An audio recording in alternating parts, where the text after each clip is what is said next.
Although its performance wasn't sufficiently superior to late war piston engined fighters to justify mass production, the Ryan Fireball was a modest success for the Navy and for the Ryan Aeronautical Company. It offered superior high altitude performance to a Bearcat, had equivalent agility to that aircraft, and landed and took off more easily than an FH-1 Phantom. What it lacked was the top speed of even an early jet fighter. The Navy therefore wondered if a more powerful version of the same concept could be produced. Their first thought was simply to boost the power of the piston engine in the front and the jet engine in the back. The FR-1 was, after all, fitted with the same radial engine as a Grumman Wildcat, a pre-war fighter, and the same jet engine as the experimental Bell Aerocomet. As the FR-1 began to enter limited service, Ryan proposed a modestly improved FR-2, replacing the 1350 horsepower Wright engine with a 1450 horsepower version of the same. The end of the war meant that this was never pursued. They then proposed the FR-3, which also replaced the 1,600 pound-force GE I-16 with a 2,000 pound-force I-20. Again, this plane didn't leave the drawing board. A 15% increase in power would be useful, but it was realistically not going to give the 500+ mile an hour performance that would allow the Fireball to compete with an ME-262. A more radical redesign was required, and that was what Ryan delivered with the XF2R-4. This version of the Fireball replaced the 1,600 pound-force I-16 with a 4,200 pound Westinghouse J-34, a successful engine that would go on to power fighters like the Banshee. Its installation required fairly major changes to the Fireball's basic structure. The rear fuselage was extended by 8 inches, the wing intakes were removed and replaced by a pronounced NACA duct, feeding the additional air that the J-34 required.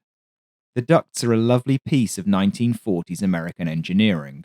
Electrically driven doors that were fitted that slid over the ducts when the jet was switched off in order to reduce drag when cruising. They operated on the same switch as the jet engine, so when the pilot wanted to start it, the doors would first slide open. The extended leading edges of the wings were removed to enable the ducts to be fitted, leading to a straight wing across the entire length. Even so, the benefits were immediately obvious. Despite its aerodynamic limitations, the XFR-4 was now capable of over 510 miles per hour. But such was the pace of development that even in 1946, 650 mile an hour fighters were being mooted. Even more power was required. This was the motivating reason for NavAir requirement SD-399, which was to lead to the Dark Shark. SD-399 called for the replacement of the piston engine with an experimental turboprop engine from General Electric called TG100. To produce this, Ryan took a production Fireball, Bureau number 3966, and extensively modified it. Most obviously, the nose was extended by 4 feet, giving a long, sleek, shark-like profile. Because of the long nose, the wing was effectively pushed back further on the fuselage.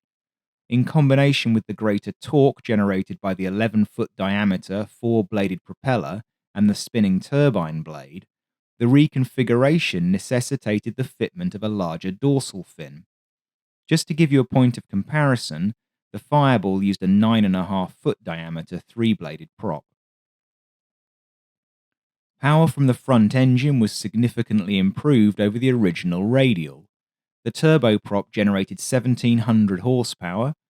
Its jet exhaust produced 550 pounds of thrust via the exhaust on the fuselage sides.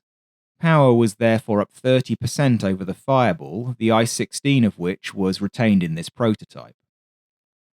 The mighty 11-foot, square-tipped Hamilton Standard propeller was a work of art.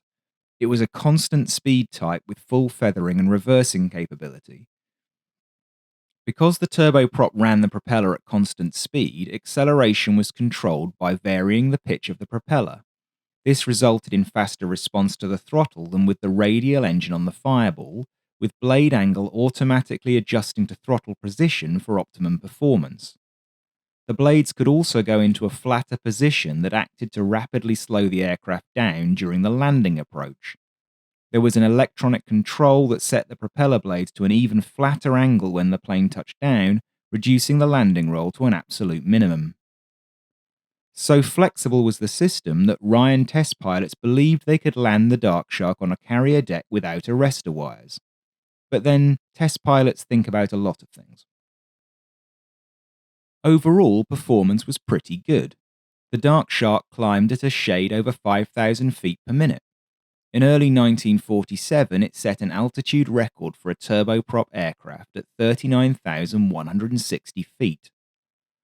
Another important point about the setup of turboprop and turbojet was that the aircraft could now run off JP1 jet fuel rather than a combination of avgas and jet fuel.